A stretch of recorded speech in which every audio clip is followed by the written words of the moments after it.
At the start, it was just a, you know, thing you do when you're teenagers. You know, we liked music, and we weren't really great footballers, so we thought, well, we'll try our hand at music. And we were all like really young, Undertones, especially me anyway. I was 15 when I first started, when I first played guitar with the group, and the rest of them were just a couple of years older. So it was more of a fun thing to do, better than I suppose throwing stones at the army or something. So, and the main instigator, of course, was my brother John, and the drummer, he was called Billy O'Doherty. They were the oldest. They were the more serious about it, most serious about it. So we were kind of the rest of us, Fergal, me, and the bass player Mickey, were more for a laugh at the start, see what happens. But then it sort of, we really enjoyed it. Things got better, and we started playing around. I'd say we really started taking it serious by '76, because. But then punk had hit, you know.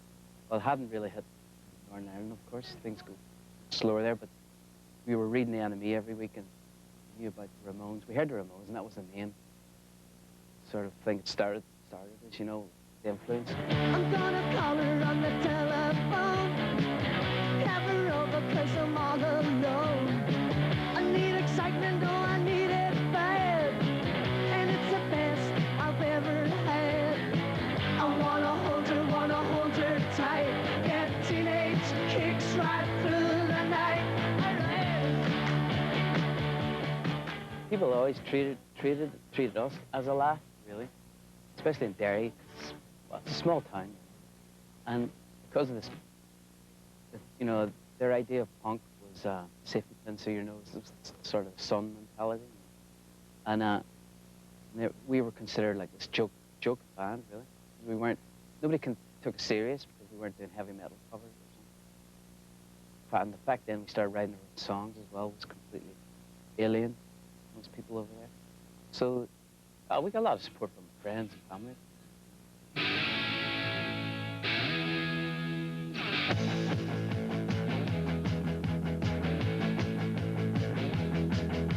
Now I've got a cousin called Kevin. He's sure to go to heaven. Always spotless, clean and neat, as smooth as you'll get him. He's got a fur-lined sheepskin jacket. My ma said they cost a pocket. She won't even let me explain that me and Kevin were just not the same. Oh, my perfect cousin, what I like to do, he doesn't. He's his family's pride and joy, his mother's little golden boy. He's got a degree in economics, mathematics, and bionics. He thinks that I'm a cabbage, 'cause I hate university challenge. Even at the age of 10, smart boy Kevin was a smart boy then. He always beat me at some booty, yo, 'cause he flicked a kick and I didn't know. Oh, my perfect cousin, what I like to do, he doesn't. He's his family's pride and joy, his mother's little golden boy. One thing, we were never ambitious, but we did. Our ambition was to write good songs. That was the crucial #1 thing. And the fact that we made a record, a bit of a miracle as well, because this is '78 now. By then, we'd played a couple of years, we'd written these songs, we were getting nowhere. We were, you know, nothing was happening. So I guess making this record was for us to be our last testament. Like, at least we got this far with this band from Derry. We write our own songs and we've made a record. And it was that was it. There's no ambition to get on further. And the fact that, well, thanks to John Peel, really, latched onto this record and played it to death, things just spiraled from there. You know, I mean, it was a great time. It was just amazing. And one day you're working or you're on the dole, and the next day you're on top. But at the same time, we never let it get to our heads. We were always really cynical about the whole thing. We kind of knew it was never going to last. But actually, it lasted longer than I ever thought it would.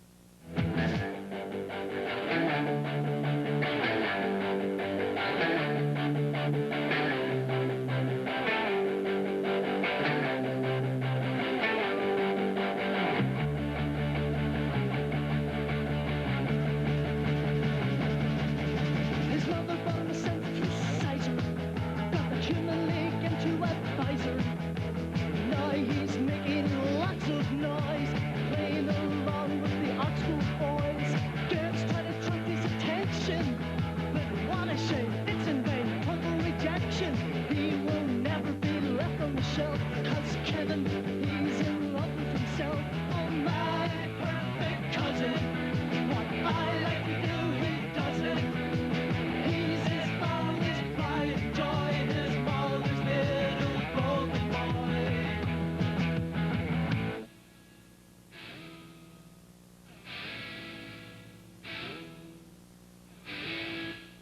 I'd say the first two records really sound fresh. Well, the first one's probably the best because maybe it's the simplicity of the songs that I like.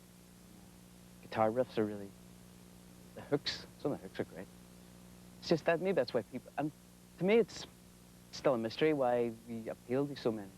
People really took us to their hearts, especially 15 years hence, you know, since. People still say, Undertones, it's a very big nostalgic thing. But it's really nice legacy to have. It was natural we had to grow up. We couldn't really keep writing these kicks forever. But of course, that alienated a lot of the early fans. I think they were kind of turned off by Positive Touch, especially by the last LP, Son of Pride, which is even more, we try to be even more mature, inverted commas. We did a lot of keyboards and brass and adding, and there's still some great songs in that LP, but it's a bit of a mess as well. Banned by them. We'd been going 5 years. I think we had enough of each other. She comes to say goodnight. I'll get no sleep tonight. With a constant vision, she still can't see. She was the girl for me. Wednesday week she loved me. Wednesday week never happened at all. I'm really glad we finished after that LP. Because relations between certain members just went downhill. And musically, I think that was it. We'd gone as far as we could. But obviously the main thing why we broke up was record sales were plummeting compared to the early days. And if you're not accepted, at that time we really thought our records were getting better. I'm pretty sure we were writing better songs, but not being accepted, it's hard. There's no motivation anymore. Enthusiasm had gone out. So it was good we ended, because a lot of bands can still continue on and just make worse records. And I think that probably would have happened if they'd stayed together.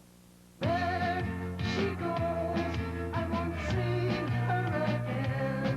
She's gone to school with her best friend. She only does the things she likes to do. Now she wants something new. Wednesday week she loved me. Wednesday week never happened at all. We got offered a hell of a lot of money to do 5 shows. And I said yes to that because I needed prime objective. And the other thing, the fact was that it's only 5 concerts. That was enough. I didn't want to pick it on from there like Madness have done or something. It's too much. And I'm surprised that brother John said yes, because normally he'd be the one. But Fergal actually turned it down. He's got his reasons, so that was that. So I can't really see it ever happening. I don't think Fergal will ever budge on that. You need to ask him why. It's a shame. I would have enjoyed it because it would have been. I know I would have had a good time.